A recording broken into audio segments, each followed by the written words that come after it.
Hello friends and welcome back to my channel. So आज हम एक बहुत ही साइंस वाले टॉपिक पे बात करेंगे जो है why was Dubai raining so much. तो चलिए देखते हैं, कॉन्टेक्स्ट देखते हैं पहले कि अभी कुछ टाइम पहले दुबई में, मतलब जो यूएई की कैपिटल सिटी है, वहाँ पे बहुत ज़्यादा हेवीली, बहुत ही बैडली रेनिंग हुई है। इसकी वजह से पूरा जो दुबई है वो पूरा फ्लडेड हो चुका था। तो वही देखते हैं कि क्योंकि ये दुबई एक डिजर्टेड एरिया में है तो वहाँ पे तो रेनफॉल जनरली बहुत ही ज़्यादा कम होती है, बट रेन इतनी ज़्यादा हुई 24 घंटे में कि वहाँ के एयरपोर्ट्स पूरे हॉल्ट पे चले गए और स्कूल भी पूरे बंद हो गए। तो वो कितनी रेनफॉल हुई है, तो वहाँ पे जो दुबई मेट्रोलॉजिकल ऑफिस है उन्होंने बोला कि दुबई में 6.26 इंचेस की रेन रिकॉर्ड करी गई है विद इन 12 आवर।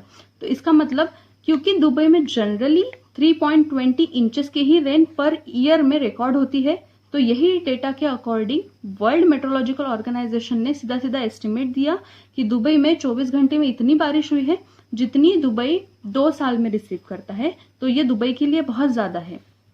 तो क्योंकि दुबई एक हॉट और ड्राई क्लाइमेट में आता है, डेजर्टेड एरिया आता है, तो इसकी वजह से रेनफॉल तो बहुत ही ज़्यादा इनफ्रिक्वेंट होती है। तो उस हिसाब से, मतलब उस वेदर क्लाइमेट से दुबई में इतना इंफ्रास्ट्रक्चर इतना एबल नहीं है कि वो इतनी ज़्यादा एक्सट्रीम रेनफॉल हैंडल कर सके और ड्रेन आउट कर सके एक्सेस ऑफ वाटर को, जैसे एज इन बाकी देश में होता है जहाँ पे बहुत ज़्यादा रेनफॉल होता है। तो वहाँ पे क्या है ना, इंफ्रास्ट्रक्चर बहुत ही कम है हैंडल करने के लिए एक्सट्रीम वेदर कंडीशंस को। क्योंकि वहाँ पे ड्रेनेज वाटरवेज नहीं थे, इसलिए क्या हो गया था, पूरी सिटी फ्लड में डूब चुकी थी। अब क्या होता है ना, जनरली वहाँ पे यूएई में, दुबई में जनरली वो ज़्यादा से ज़्यादा यूज़ करते हैं एक क्लाउड सीडिंग टेक्निक को।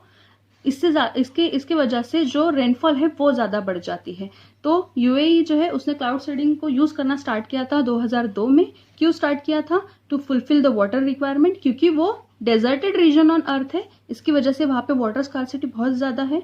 तो उसकी वजह से वाटर स्कैरसिटी और कम करने के लिए और वाटर रिक्वायरमेंट को फुलफिल करने के लिए UAE generally started using cloud seeding technology in 2002 again to address water scarcity. And क्योंकि वहाँ पे जो डिमांड है प्लांट ग्रोइंग की, प्लांट पॉपुलेशन की एंड अदर्स, उसके लिए वो जनरली क्लाउड सीडिंग की टेक्निक यूज़ करता है। अब और कौन कौन यूज़ करता है? उसमें यूएई भी आता है, साउथ अरेबिया भी आता है और ओमन जैसे देश क्लाउड सीडिंग टेक्निक्स का यूज़ करते हैं। और इंडिया में भी बहुत बार क्लाउड सीडिंग टेक्निक का यूज़ हुआ है। अब हम देखते हैं कि ये टेक्नोलॉजी आखिर में है क्या। तो क्लाउड सीडिंग एक आर्टिफिशियल मेथड है जो जनरली यूज करी जाती है रेनफॉल को बढ़ाने के लिए। कैसे? By introducing certain substance into cloud, मतलब क्लाउड्स पे कुछ जनरली सर्टन सब्सटेंस वहां पे डाल के बारिश करवाई जाती है आर्टिफिशियली, उसको क्लाउड सीडिंग बोलते हैं।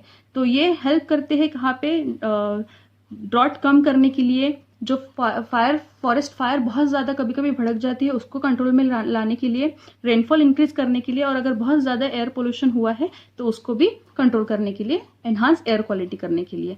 अब कौन से किस तरह के केमिकल्स यूज़ करे जाते हैं? तो इसमें जनरली सिल्वर आयोडाइड यूज़ होता है, potassium iodide and dry ice का यूज़ करा जाता है। ये क्लाउड्स पे स्प्रिंकल करे जाते हैं एक तरह से। तो इसमें क्या होता है, स्लो मूविंग एयरक्राफ्ट जो होते हैं वो क्लाउड के नीचे से उड़ते हैं और धीरे धीरे उसमें काइंड ऑफ स्प्रिंकल करते हैं, और उससे क्या होता है, तो उसमें वहां पे कंडेंसेशन की प्रोसेस होती है। कंडेंसेशन की प्रोसेस मतलब क्लाउड्स में जितने भी वाटर वेपर्स अवेलेबल है तो वो जनरली लिक्विड में कन्वर्ट हो जाते हैं, जिसकी वजह से फॉर्मेशन ऑफ रेन ड्रॉप्स होता है और प्रेसिपिटेशन होती है, मतलब रेनफॉल होती है। बट अब और एक सवाल आता है कि ये जो टेक्नोलॉजी है क्लाउड सीडिंग की, उसकी वजह से इतनी ज़्यादा बारिश क्या हो सकती है जिसकी वजह से पूरी की पूरी सिटी फ्लडेड हो जाए? तो अब इसमें एक्सपर्ट्स ने बोला है कि जैसे क्लाउड सीडिंग के बेनिफिट्स भी बहुत है, तो उसी के हिसाब से उसमें रिस्क भी बहुत है, ऑब्वियस सी बात है। तो एक्सपर्ट ने ये कंफर्म भी किया है कि जिस दिन दुबई में बहुत ज़्यादा बारिश हुई थी उसके 24 घंटे के पहले क्लाउड सीडिंग कंडक्ट हुआ है दुबई में। उसकी वजह से भी ये एक पॉसिबल आउटकम हो सकता है कि वहाँ पे दुबई में बहुत ज़्यादा बारिश हुई। तो एक्सपर्ट का भी यही कहना है कि generally cloud seeding and climate change जो हो रहे हैं उसकी वजह से दुबई में बहुत ज़्यादा एक्सेसिव रेनफॉल हुई है। और यही नहीं, क्लाइमेट चेंज की वजह से बहुत ज़्यादा overall on the earth climate में बहुत ज़्यादा चेंजेस हो रहे हैं, जिसकी वजह से हमें ग्लोबल टेम्परेचर इंक्रीज होते हुए देख सकते हैं, और उसकी वजह से बहुत ज़्यादा एडवर्स क्लाइमेट इफेक्ट भी हम बहुत ज़्यादा देखते हैं. So thank you so much for this. Stay tuned for more current affair updates. Thank you so much. Please like, subscribe and share this. Thank you.